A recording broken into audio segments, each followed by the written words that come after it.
Hey up guys, what's going on and welcome back to York City. We've had signings of past their prime players, we've had 2-2 draws with 94th minute equalisers and 2 red cards, we've had bizarre goalless draws. It's the European knockout rounds now. Now we get serious. Now there's no nonsense, no bafflement, just football and hopefully wins. Can't wait for that to immediately be proven wrong within the first 3 minutes of the game.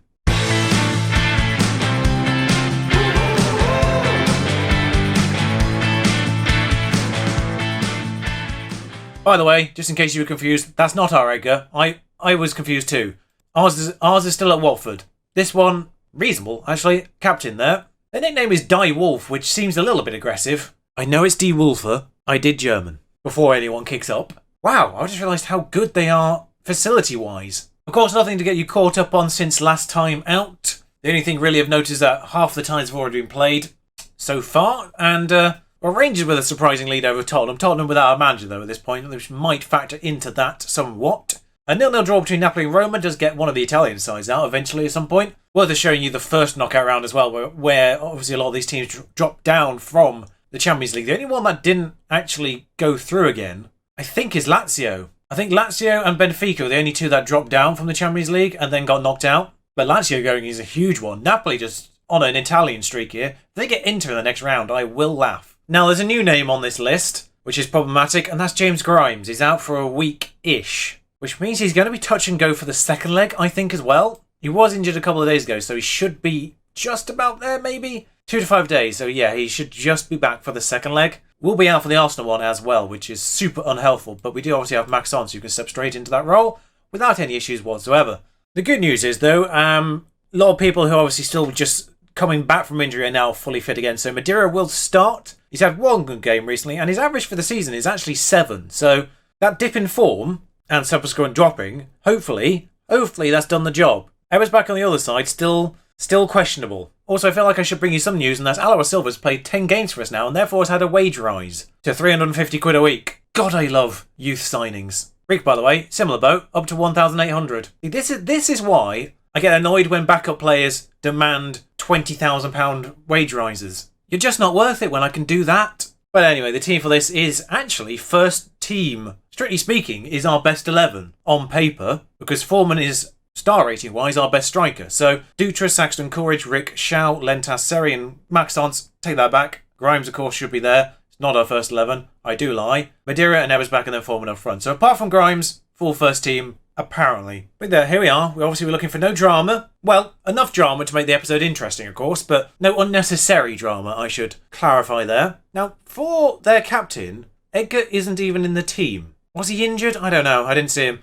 Now, away from home in Germany, we could do with a little bit of faith. Now, we've already dealt with Napoli twice this year, and I would argue the Napoli team are a similar capacity, maybe. Don't want to say the better or worse, just in case things happen, of course. Sergio Gomez is a pretty good player, and it's actually very rare that he leaves Bayern Munich. So the fact he has, and he's made his way to Wolfsburg, still not, super old or anything like that, is a pretty fascinating one to me. Madeira puts that one in. It is headed clear. Shao on the opposite side gets to hopefully recycle this for a second go of things. Maxence now finds Saxton on that left-hand side. He's run into the box. He's gone all the way to the byline pretty much. He's made his way to the back post, and Evers back. 4th goal of the season. He picks his moments. That's for damn sure. Bradley Saxton, though, with the assist. He doesn't often get the assist, in fairness. Shao on this side, fullback-wise, more of the assists than Saxton. Obviously, Saxton's first goal recently as well. So, the supply line on the left-hand side isn't quite as dramatic. Like, Saxton going forward is decent, but not sensational. He's had a wage rise recently, by the way. I think that's partially why he had a very sensible opening offer for his wages. But yeah, 1 goal, 2 assists now. He's not super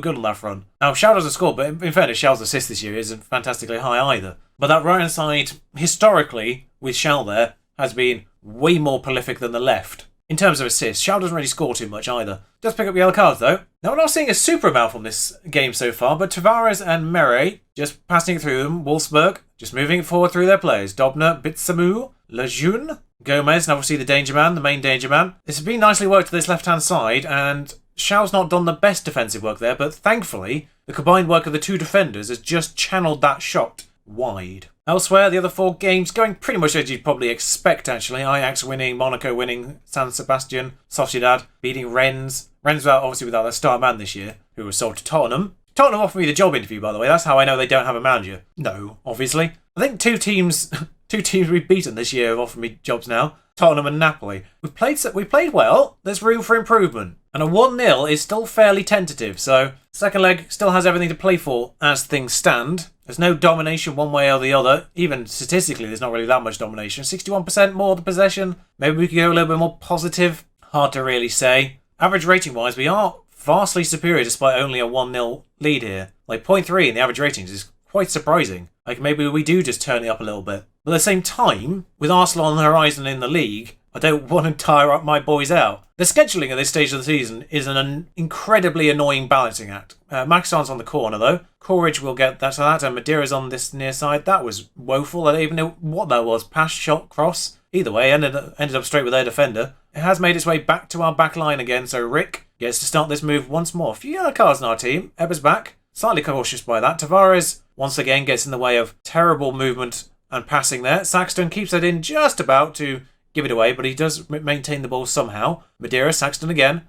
This is an annoying, irritatingly long highlight, which does end with a goal for Real Madeira. Have we finally got both our inside forwards off the mark again now? Are they firing again? Do we have them back? Because last year they were pretty good. Eber's back's best year, Madeira's best year by far. This year so far, despite 9 goals from Real Madeira, nowhere near the level he was last year. And with 13 minutes to go and a 2-0 lead, we will actually protect the most tired players. Seri, of course. Loftus-Cheek there. And Alonso's the better inside forward on that side than Madeira. Just means I don't need to change that position up at all. Really probably should do one of the fullbacks as well. Shaw is obviously booked, so I might just take him off next. Gomez, though. Free kick. Dealt with for the time being. Foreman does get this ball. And Foreman's been alright when we put him on that inside forward line, but since he's been up front, not really done the same. Fingerhut, what a great name. Sorry, that's thrown me off entirely. They must have brought him on. It's 2-1. That's irritating. Bienvenu, Bitsamu. Didn't know his first name, actually, until now. That's a sensational first name, surname combination. Bitsamu. Dutra, I'm not sure what he was doing. It was like he was trying to give chest compressions to someone invisibly on his right-hand side. Well done, Dutra. Entire back line's booked, but Laird will come on for Shaw on that right-hand side for the time being. And staying balanced, Alonso. Pretty even game still. Possession stats still identical to last time I looked. Laird backwards to Foreman. Didn't even see Maxence now. And that's been intercepted again. If this goes to 2-2, I'm going to be incredibly annoyed. Laird gives it back to Sergio. Considering we haven't seen anything from Wolfsburg until that goal, pretty much. Maxence, I mean, they've been in the game, but we haven't really seen any of it. Lentas now gets that back out to Laird once more. Switch sides to the left. Saxton again. Madeira. That was probably it. It wasn't a particularly brilliant shot, but that was probably it. And we see it out 2-1, so it is still finely poised. Wolfsburg getting the goal they needed, pretty much. I mean, 2 away goals for York helps. It does still mean they need to score 2 no matter what. Both Mourinho and Chris Wilder, Portugal and England managers, respectively, in the stands, looking at 6 different players in that match. 5 of them ours. Now, inexplicably, the quarter-final and semi-final draws happen now, rather than after the round is completed. So, let's find out. Monaco or Moscow, Napoli or Roma. Rangers or Tottenham, us. Great. So we do have to knock out a home nation team, provided we still get past Wolfsburg as well. Ajax and Nice versus Inter and Valencia, and then Sociedad or Rennes versus Fenerbahce or Köln. That one arguably probably the best one we could have got, Fenerbahce or Köln. Now we have dealt with Tottenham home and away this year so far. Rangers surprisingly good, comparatively. At the very least we did dodge the Napoli, Roma, Inter or Valencia ones. They're probably the toughest pairs. Would have liked the Fenerbahce Köln one maybe. And then a semi-final, which is 4 teams still in the hat on both sides. Means you'll see one of Monaco, Moscow, Napoli or Roma if we get past both of these teams. This seems incredibly daft to be doing right now. But we've got to put aside European thoughts just for one moment as we face Arsenal. I say put aside, obviously we're fighting for Europe again to get back into it. So thanks to other teams playing already, notably Southampton, we start this match in 7th and 8th respectively between Arsenal and ourselves. A win for either takes either of us to 5th. And back in the Europa Cup spot. Now, it's fair to say we've not had the best of things against Arsenal. I mean, shout out to 2 inconsistent form people. We kind of suspected Arsenal's form was inconsistent, considering they were Man United's closest rivals for a very good portion of this season. And now they're very much not. Admittedly, we're both only 6 points behind Chelsea in second still, so everything's still to play for here, and we've played 1 game less than them. Now, the good news is we do have a good set of fitness coaches, as I've highlighted before, and a manually enforced day of rest has done wonders for our team. So everyone's nice and good. The worst one is 93%, that's Max Johnson. He doesn't even have to start the next match because Grimes should be back for that. So we're in a very good position as things stand. And quite frankly, I see very little reason to change anything up. So it's a pretty real person Arsenal side. Sancho and Correa there, Guendouzi, Olmo, Torreira back there, Tenny, Voba, Saliba, obviously starts with them, Bellerin at right back. Actually, the back line's still mostly the same. And Meret in goal. Only Marcos Aurelio, the only new gen in the first side, and he's bloody good. So, the danger man for sure. Let's get some revenge, please. Their midfield pair, though, looking decidedly more tired than anyone in our side. So, I do suspect they've had Champions League football to deal with midweek. Madeira to Saxton, though. Whips that one into Ebbers back of the back post and just tipped over by Mere by the looks of things. Meret. So far, so unspectacular. In fact, only 3 goals for the entire league. Well, first half's just dealt with without any further incident. Arsenal without a shot on target, so I'm expecting them to win 1-0 now. Just fire them up, send them back out again. I've said far from pleased. I'm not really sure why. We've obviously had the better of this. Tierney's just been injured, so that might help because they've had to bring a centre-back on at left-back. Just going to demand a little bit more from the side. And we've seen literally nothing. Right, Shonan booked and not having his best game. Ebersbach definitely not having his best game. The rest of the team seem to be mostly okay. Maxence is knackered as all hell. So bring Loftus-Cheek on. Just make all 3 changes. And we're not seeing anything. Tottenham playing out a 4-2 in their ground, but we've seen no highlights. Nothing at all. Hello? Is this thing working?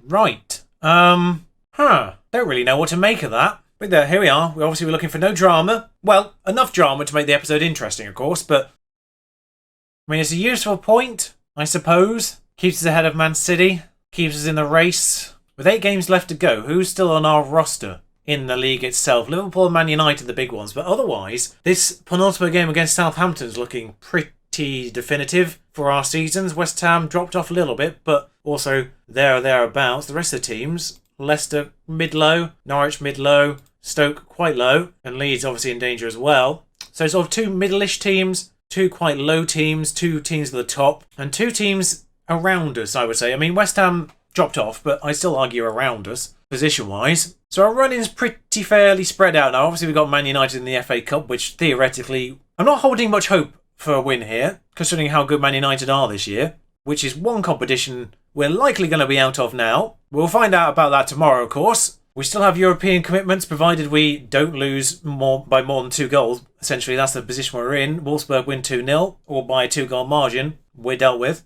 So provided that we only limit them to 1 goal, we'll be fine there. Like 1 goal, they can score once, it doesn't matter. We have 2 away goals. So we'll finish that one off, obviously, next time with Man United. And then I have no idea when the next rounds actually pop in. But either way, no matter what competitions we're left with after tomorrow's episode, it's going to be a pretty tasty end to the season regardless. Until next time, ta-ra.